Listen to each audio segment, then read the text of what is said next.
मामले की गुत्थी 7 बरसों के बाद भी नहीं सुलझ पाई है। इस मामले में एसआईटी जांच में कोई पेशरफ्त नहीं हो सकी है। लिहाजा अब बॉम्बे हाईकोर्ट ने इस केस को महाराष्ट्र एटीएस के सुपुर्द कर दिया है। मामले की जांच अब तक महाराष्ट्र एसआईटी कर रही थी।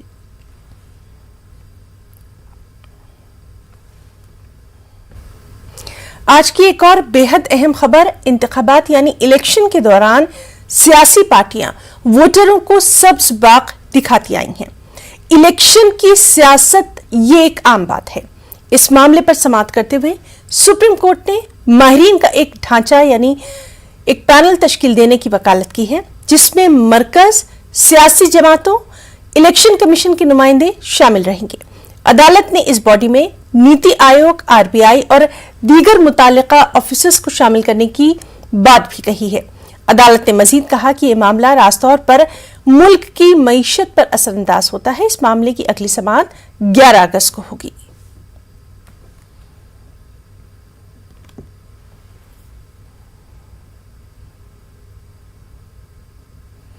तो नाज़रीन, आपको बताएं कि बेहद अहम इस मामले को माना जा रहा है। इलेक्शन के दौरान शुरू से ही देखा जा रहा है कि तमाम जो पॉलिटिकल पार्टियां हैं वो वोटरों को सब्ज बाग दिखाती हैं, तोहफे तोहफ़ देने की बात करती हैं, तरगीबात देने की बात करती हैं, कई तरह की स्कीमों का ऐलान जो है वो उस वक्त किया जाता है। अब इसी मामले पर सुनवाई करते हुए सुप्रीम कोर्ट ने एक्सपर्ट का एक बाकायदा ढांचा तश्कील देने की वकालत की है, जिसमें सेंटर और तमाम पॉलिटिकल पार्टियां, इलेक्शन कमीशन के रिप्रेजेंटेटिव रहेंगे।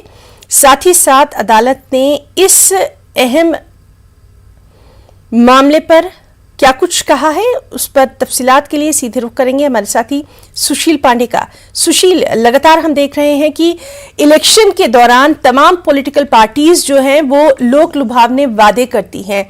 अब इसी पर सुप्रीम कोर्ट ने एक एक्सपर्ट की कमेटी बनाने की बात की है, एक बॉडी बनाने की बात की है। क्या कुछ कहा है अपने इस बात में?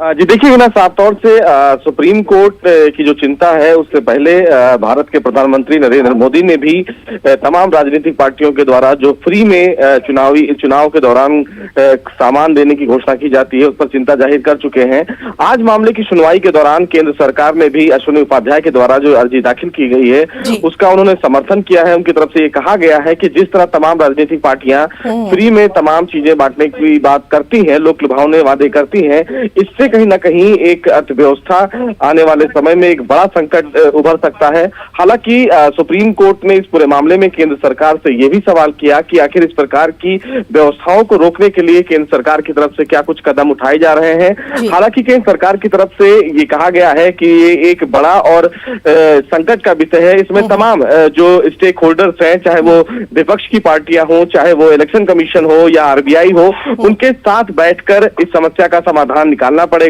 सुप्रीम कोर्ट ने इस पूरे मामले में सुनवाई के दौरान केंद्र सरकार, election commission, NITI Aayog, RBI, इन तमाम लोगों और विपक्षी पार्टियों के साथ मिलकर एक प्रोपेगेंडा बनाने की बात कही है, यानी कि एक बड़ी रिपोर्ट बनाने के लिए कहा है।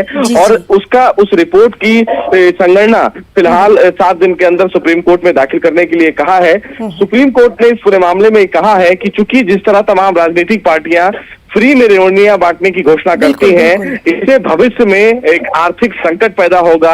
और जो फ्री में तमाम रेवड़ियां बांटने की बात कही जाती है राजनीतिक पार्टियों के द्वारा, वो पैसा आखिर आम जनता के जेब से ही जाता है, यानी कि वो आम जनता के टैक्स का पैसा होता है। और इन दबे और कुचले समाज के लोगों की बढ़ोतरी के लिए सरकार को इस दिशा में आगे आना होगा और कदम बढ़ाना पड़ेगा। बहरहाल सुप्रीम कोर्ट ने इस पूरे मामले में केंद्र सरकार से अपना रुख स्पष्ट करने के लिए कहा है। अब 11 अगस्त को सुप्रीम कोर्ट इस मामले की सुनवाई करेगा। देखना बेहद अहम है कि केंद्र सरकार अब तमाम स्टेक होल्डर के साथ बैठकर क्या कुछ अपना एक रिपोर्ट दाखिल करते हैं। लेकिन सुप्रीम कोर्ट ने इस दिशा में एक बड़ी चिंता जताई है और कहा है कि राजनीतिक पार्टियों के द्वारा जिस तरह की घोषणाबाजी की जाती है, ये एक देश को कहीं ना कहीं भविष्य में ही ना आर्थिक संकट की ओर जरूर ले जाएगा। बिल्कुल सुशील, काफी अहम मामला है और अब 11 अगस्त को क्या कुछ इस पर अहम कार्रवाई होती है उस पर भी हमारी नजर बनी रहेगी।